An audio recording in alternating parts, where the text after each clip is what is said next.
just did another video showing how to navigate to a database and how to find research. That's why we're currently sitting on this particular article. Um, if you aren't quite sure how to do the research part of things or how to use a database, I suggest looking up that other video and then coming back to this video. This video, the purpose is to go through and show you how to keep yourself organized while you're doing research, especially for dissertation research or capstone research, thesis writing, or even just professional research. The key is to keep yourself organized because you may be going through, easily hundreds of articles, even thousands of articles, just to find some golden nuggets that you can use in your own personal research. And you want to make sure that what you find, you don't lose. And you want to make sure that you can also quickly reference it as needed. So we're going to just kind of go through a system that I actually really love, which is called Mendeley. What we're going to do is we're going to go to mendeley.com. So I'm going to show you that really quick. It's mendeley.com. There is a paid version, but you can use the free version, which I've been using for years with no problem whatsoever. You just simply create an account, and what you'll do is you'll download the program. So this is the website. I'm actually going to show you the program now. So you'll want to go through, create your account here. Now, once you're on the program, I actually have some research already in here, just different things that I found over the years. And what you'll notice is that they have some pretty interesting things as far as features in here. So just to get you a little acquainted here, you do have some folder structure that you can use just like you would any other Windows-based program or folder structure program.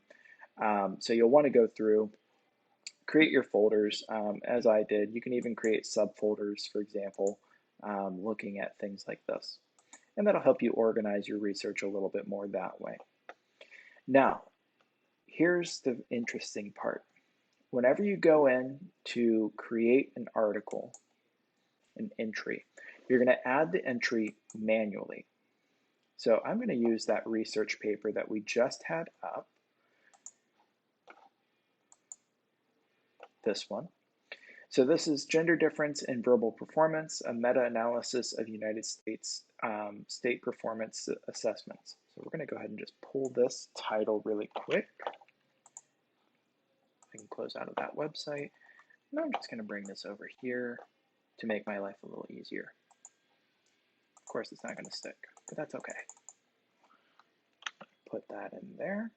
Now, one thing is you will want to make sure you're following APA format, which means first letter of the title, and then first letter after a colon, and pronouns are capitalized. Nothing else is capitalized in APA currently.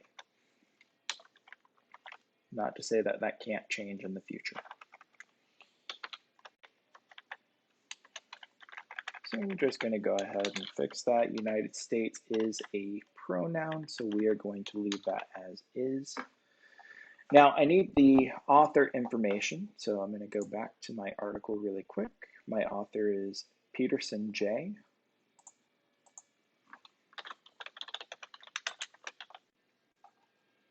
Notice how I italicized that first initial. That's just simply showing that it's talking about the initial.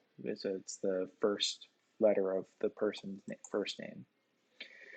All right, the journal that this was published in. So I'm going to pull that again. That's Educational Psychology Review.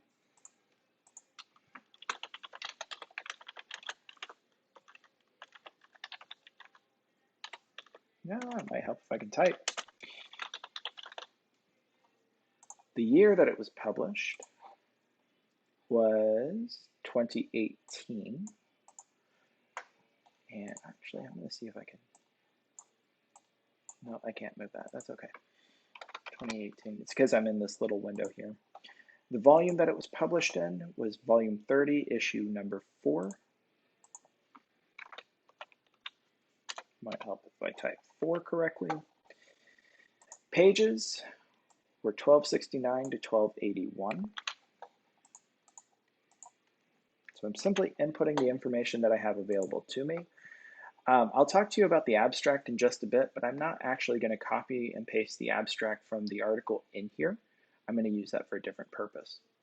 Tags, you can go ahead and put your own tags in here if you know what the article says. If you haven't read the article, don't put any tags yet, unless it's just kind of like, I'm thinking about using it for this, and then, code it how you would. Author keywords, we can use those if you so choose. Those will be in the paper itself. I'm not going to worry about that part for right now.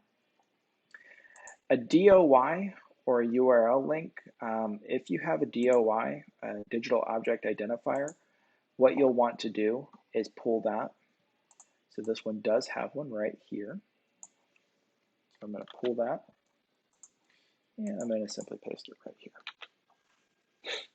Okay. Now, notice where it says files.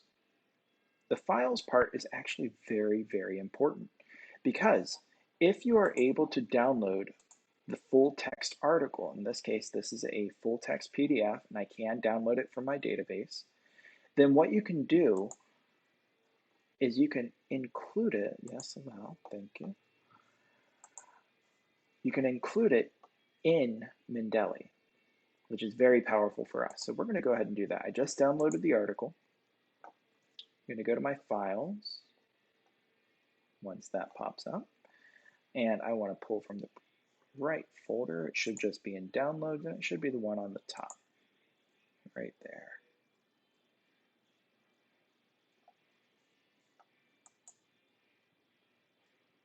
This one. Perfect.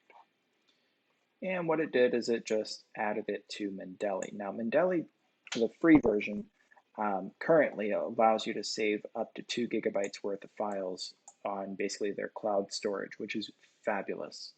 The power to that is, once I have the article in here, if I open it up, now I have the ability to do things like highlighting. If I wanted to highlight, I could add some notes, like I want to add a note here, whatever that happens to be, and then I have that note available later for review. You can also delete the note if you want. So this is a very powerful way of going through and kind of close reading your articles, close reading your research, finding out those golden nuggets that you can actually utilize. Now, it gets much, much, much better than that, especially if you're doing long research, such as a dissertation or a capstone or a thesis. What you're going to want to do is, with Mendeley, you'll go to Tools, and then you can install.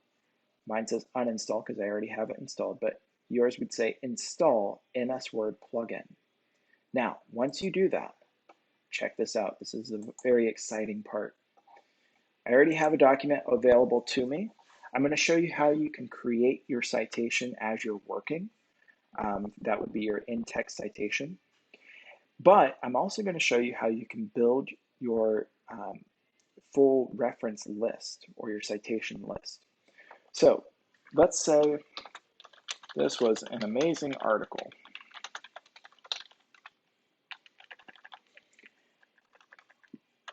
And it might help if I can spell amazing correctly, but that's okay. So whatever you're doing, you're typing it in, blah, blah, blah. And then I want to add my citation because I'm in the middle of a thought. I don't want to really mess up that thought. I know the article that I want to cite, so I'm just going to click up here to insert my citation from Mendeley.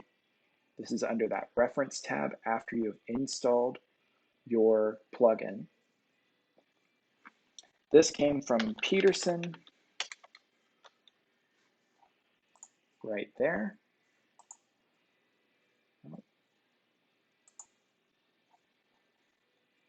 All right, there it is. If it gives you a little warning window, don't worry about it. And there's my in-text citation. Fabulous. Now, here's the beautiful thing. In my full references, this would be your reference page, but obviously for the example, I'm showing you just on a single screen here. What you would do is right up here where it says Insert Bibliography, again, this is on that References tab after you've installed the plugin. You can click Insert Bibliography,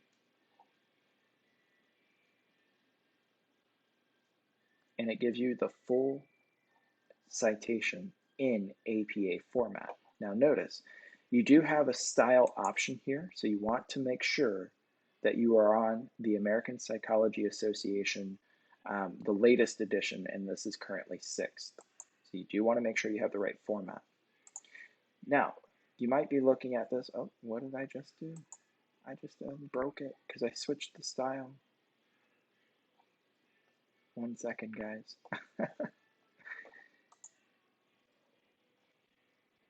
There it is. Okay. So let's say that I want to go back and I want to add something to this citation. Maybe I have more than one reference that I'm wanting to use. What I can do is simply click into the citation itself, anywhere, it doesn't matter. Click Insert or Edit Citation up here in the References tab.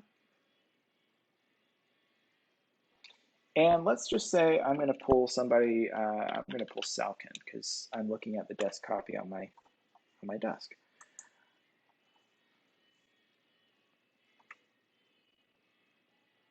Wait for it. Boom. Do you see how it just added that in-text citation where it needs to be, because you're going alphabetical here, and it also added in your full text citation down in your references list. Absolutely powerful stuff here, because instead of wasting time on trying to figure out your citations and getting everything ordered correctly, especially when you have a long list of 50 plus citations for a thesis, where you're trying to say, all right, yeah, I got to make sure that's all ordered correctly and doing it manually. This part takes care of that for you. Keeps you organized, keeps you sane, which is beautiful. And it also helps speed up your thought process as you're working, because instead of having to think about your citations, you can just think about what you're writing, which is great. All right, guys, so I hope you found this helpful.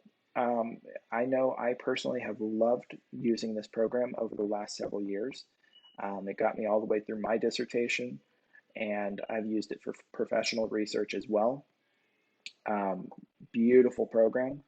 Make use of it. There are others out there, but I found that this is probably one of the easiest ones